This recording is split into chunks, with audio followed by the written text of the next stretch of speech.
Assalamualaikum warahmatullahi wabarakatuh. Bismillahirrahmanirrahim. Alhamdulillahi rabbil alamin. Allahumma sholli ala sayyidina Muhammad wa ala ali sayyidina Muhammad. Rabbana zidna ilma warzuqna fahma. Rabbi syrah li sadri wa yassir li amri wahlul 'uqdatam min lisani yafqahu qawli. Amma ba'du. Selamat datang kembali di channel Menebar Hikmah Meraih Berkah. Para sahabat, pernahkah Anda mendengarkan penceramah yang mengatakan bahwa jangan baca surah kulhu ketika sholat subuh, Anda akan rugi?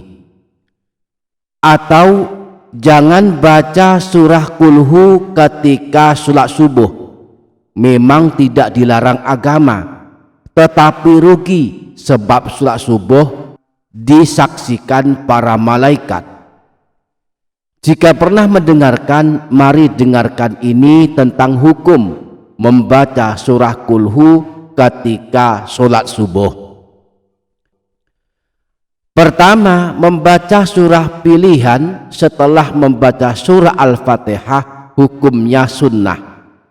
Karena hukumnya sunnah, tidak membaca surah apapun juga ibadah sholat tetap sah dan insya Allah tetap berpahala. Yang kedua, khusus sholat subuh, di antara surah pilihan yang dibaca Rasulullah setelah membaca surah Al-Fatihah adalah surah Qaf dan surah At-Takwir. Keduanya termasuk surah pendek, namun tidak semua kaum muslimin telah menghafalnya. Sehingga bagi yang tidak hafal dua surah pilihan Rasulullah ini, dia boleh membaca surah atau ayat apa saja sesuai kemampuannya. Ketiga, sholat subuh adalah salah satu ibadah sholat yang disaksikan para malaikat. Hal ini dijelaskan dalam hadis riwayat Imam Bukhari dan Imam Muslim. Membaca surah apa saja ketika sholat subuh, termasuk membaca surah kulhu, tetap mendapatkan persaksian dari para malaikat. Yang keempat, tidak ada larangan membaca surah kulhu ketika sholat subuh, baik bagi yang hafal surah yang lebih panjang maupun bagi yang tidak hafal surah lain selain surah Al-Fatihah dan surah kulhu. Kemudian yang kelima, batas minimal ayat atau surah pilihan yang boleh dibaca setelah surah Al-Fatihah adalah sebagian ayat atau satu ayat atau tiga ayat atau surah pendek yang terdiri dari beberapa ayat. Di dalam kitab Al-Fiqhu ala Madzahibil Arba'ah juz 1 halaman 229 sampai 230, para ulama menjelaskan sebagai berikut: faqad ittafaqash syafi'iyyatu wal malikiyyatu ala annahu yuktafa bi qiraati suratin shaghiratin aw ayatin aw ba'di ayatin, famata ata bihadza ba'dal fatihati faqad hasola aslus sunnah. Para ulama mazhab Syafi'i dan mazhab Maliki telah sepakat bahwa setelah membaca surah Al-Fatihah dianggap cukup memenuhi kesunahan dengan membaca satu surat pendek atau satu ayat atau bahkan separuh ayat.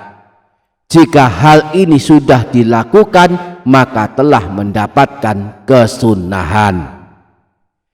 Demikian pula Syekh Zainuddin Al-Malibari dalam kitab Fathul Mu'in, beliau menjelaskan sebagai berikut: setelah membaca surah Al-Fatihah disunahkan membaca 1 ayat atau lebih banyak, setidaknya membaca 3 ayat. Juga mendapatkan kesunahan membaca ayat atau surah pilihan ini dengan mengulang surah yang sama pada rakaat kedua, mengulang surah Al-Fatihah jika tidak hafal surah yang lain. Dengan demikian, bagi kita-kita yang biasanya sholat subuh atau sholat lainnya hanya membaca surah Kulhu setelah membaca surah Al-Fatihah, janganlah berkecil hati. Intinya, sholat subuh dengan membaca surah Kulhu adalah sah, berpahala, tidak ada larangan melakukannya, juga tidak rugi dan tidak akan berdosa. Jangankan hanya membaca surah Kulhu, tidak membaca surah apapun juga ibadah sholat subuh tetap sah. Demikian para sahabat, insya Allah barakah, insya Allah bermanfaat dunia akhirat. Kurang lebihnya mohon maaf. Sampai jumpa di video berikutnya. Wassalamualaikum warahmatullahi wabarakatuh. Bismillahirrahmanirrahim. Alhamdulillahi rabbil alamin. Ar-Rahmanir-Rahim. Maliki yaumiddin. Iyyaka na'budu wa iyyaka nasta'in. Ihdinas siratal mustaqim. Siratal ladzina an'amta 'alaihim ghairil maghdubi 'alaihim waladdallin.